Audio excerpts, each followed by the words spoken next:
Well, Christina, tomorrow right here at City Hall, public consultations will begin, and some are ringing the alarm bell. First, saying they haven't been given enough time to properly look at the report ahead of the consultations, and also that the report doesn't deal with the elephant in the room when it comes to illegal sex spas, and that is human trafficking. It is one of the most abhorrent human rights abuses that is happening in all our communities right across this country. Since 2013, in the city of Toronto alone, 1,100 victims of human trafficking have come forward and notified police. The actual number who have not come forward is believed to be much, much higher. The CEO of the Canadian Centre to End Human Trafficking, Barbara Goss, says many of the victims were working in so-called holistic centres that were actually illegal businesses offering sex for cash. There's a significant proportion of those victims who are actually minors. According to Goss, in 2013, City Council requested that city staff look into body rub parlours and holistic spas, not just from a health and safety position, but from a public safety standpoint as well. Goss says the report that was just released misses the mark. The report doesn't even address any consultations that may or may not have taken place with Toronto Police.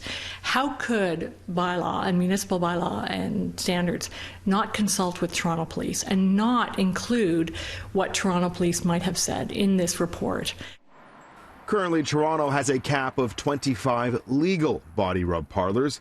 As a result of this recent report, city staff are recommending that council remove the cap so that illegal spas will become regulated.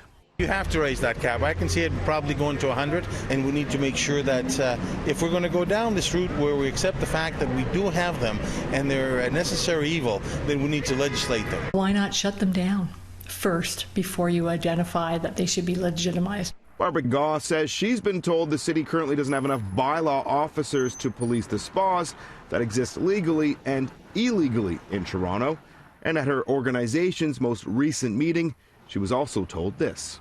The senior policy advisor with municipal bylaw actually told me he has very good staff working within the department now, but they don't want to be doing this work anymore. What does that say to you? What does that answer say to you? It says that we don't have the right people doing these jobs.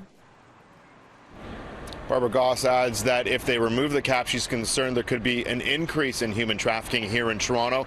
And as we mentioned, there's also concerns about the timeline and the amount of time people have been given ahead of tomorrow's public consultation. City staff completed the report on May 6th, though Goss says her agency only received it last week.